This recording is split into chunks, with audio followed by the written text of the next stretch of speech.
As has been widely publicized, Benjamin Netanyahu has stated that he has come to the United States to speak to Congress not merely as the Prime Minister of Israel, but also, and I quote, as an emissary of the entire Jewish people.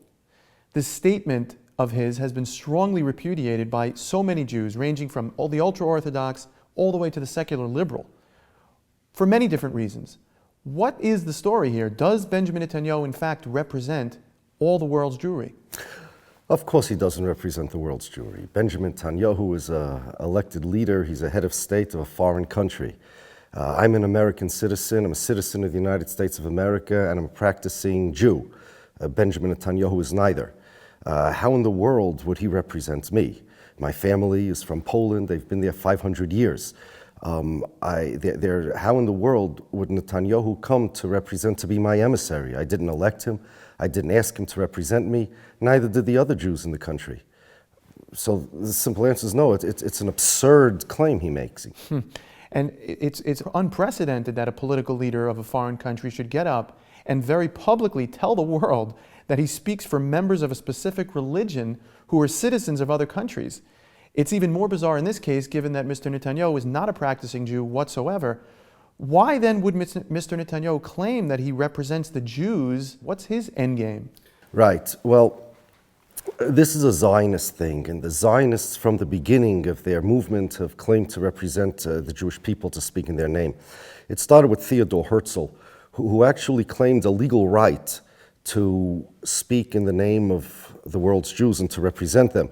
He invoked some Roman law called negatorium gestio, I believe, which means basically that if you're not here, if you're absent, and you need something, I could represent you, I could litigate for you, and I could manage your property in your absence.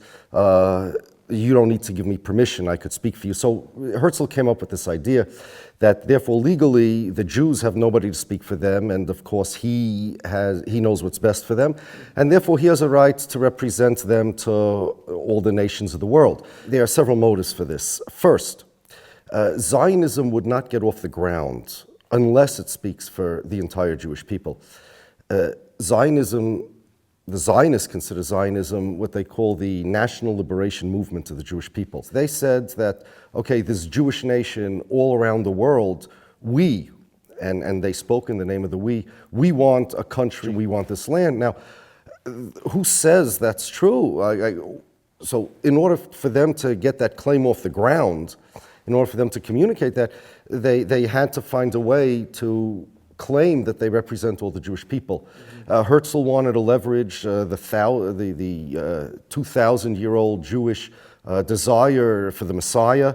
In order for them to get Zionism off the ground, they didn't want to just be a group of people that wanted a land. They wanted to be the Jewish people, the 2,000-year-old Jewish people. Now, nowadays, the claim that the Zionists represent the Jews invariably comes for one of two reasons. First, you'll find lots of times that this claim that the Zionists represent the Jewish people comes in a speech where somewhere else nested within the speech is a reminder of the Holocaust, how terrible the Holocaust was and how much the Jews suffered. The reason they do this is because they want to garner sympathy for Israel and for the Zionists, and by mentioning the Holocaust and by claiming that they are the Jewish people or the representatives thereof, what they're saying is, okay, all the guilt that you feel for the Holocaust, the Gentiles, all the sympathy that you have for the Jews for the Holocaust, should not really be directed at all the Jews all over the world. It should be directed towards Israel. So we have rights as people who were ignored by the world during the Holocaust. We have a right to be upset, a right to be angry, and all the sympathy, that compensation that you want to provide for the Jewish people because you feel guilty, provide it to Israel. That's first.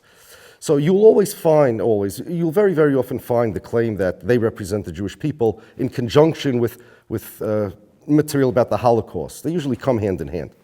The second thing, and the second reason why the Zionists claim to speak in the name of Jewish people, it's sort of a veiled threat. You'll find this when one of the Zionist representative get into some altercation with a foreign representative, a foreign head of state, let's say the president, let's say Obama. So what they're saying is, Mr. President of the United States, you should know that I'm not just a foreign emissary. I'm the emissary of the Jewish people, meaning that there are several million people in your country that won't side with you, they'll side with me.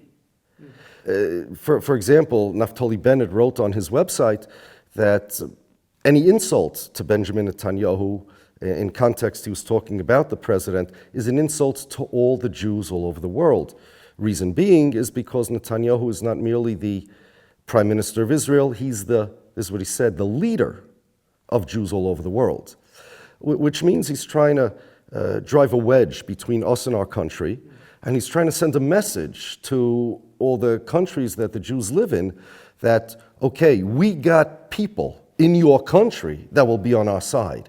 So it's kind of like a veiled threat. So Zionists want to claim that they represent the Jewish people for those two reasons. Number one, you should identify places where they talk about the Holocaust in the same neighborhood, like in the same paragraph or in the same speech as claiming that they represent the Jewish people, and that's to garner sympathy. And number two, to send out the message, quote unquote, that we got people behind the scenes, we got people in your country that are going to be on our side. It's incredible. And, you know, from a political standpoint, Mr. Netanyahu coming to the United States recently hasn't been a very good idea. It hasn't really worked out for him.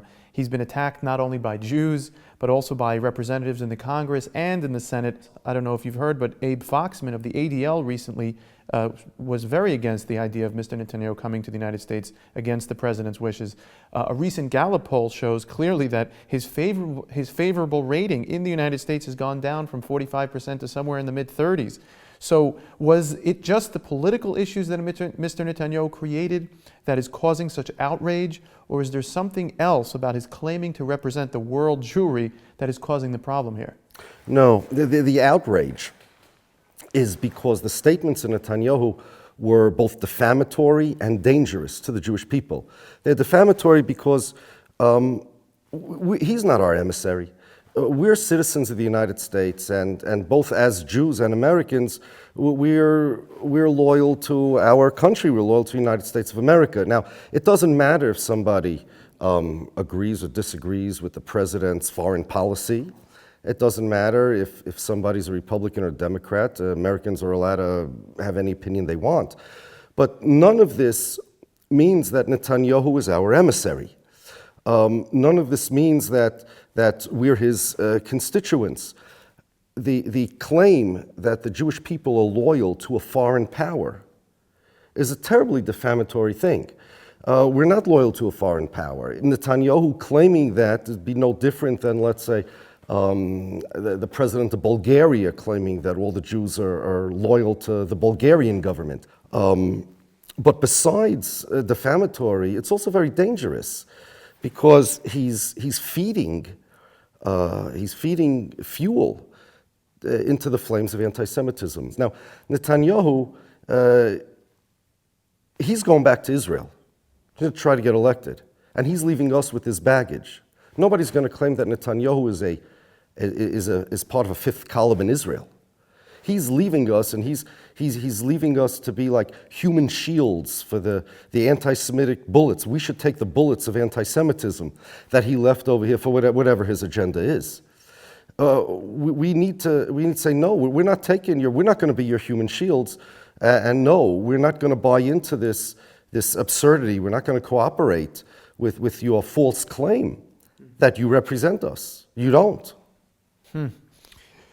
Finally, one last question. What is it that we can do? You know, since the beginning of the Zionist movement, pretty much every major rabbi has spoken out very vociferously against it. The Zionist machine is huge, though, as we all know. It's basically almost like a ubiquitous apparatus that has the strength, the willpower, the money. What can we do to combat it? Well, First, Netanyahu and the Zionists may have a lot of money, they may have a lot of power, and they might have a lot of influence. But we're the Jewish nation. We have God on our side.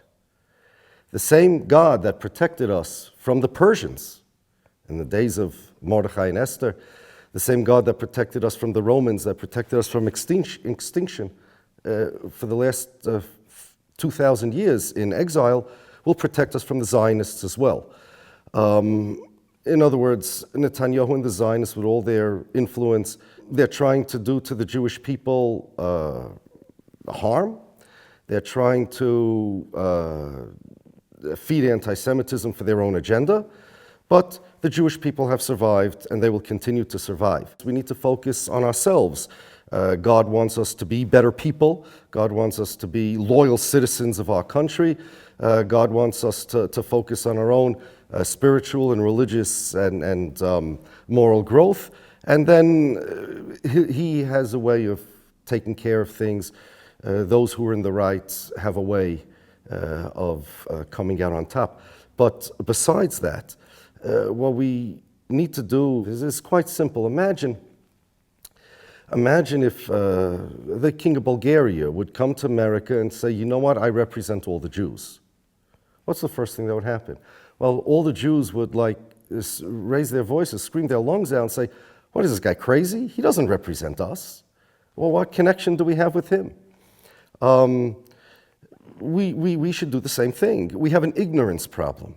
Israel is involved in, Israel propagates tremendous amount of propaganda because they want people to think that the Jews all over the world are represented by Israel. And of course they're not. It's a false representation. It's identity theft. It's just a false claim. So that's what we need to do. We need to tell people, if you have a voice, if you have the ear of the public, tell the public. If you have the ear of your coworkers, tell your coworkers. Whatever you can do, just educate the people and explain to them that no, Israel is Israel, and the Jewish people are the Jewish people. Judaism is a religion. Israel is a political entity. The Jewish people, we have all sorts of ethnic components in the Jewish nation. We're a religion. We're American citizens. Netanyahu is not, and he just simply does not represent us. He just doesn't. He doesn't speak for anybody except himself and those who elected him.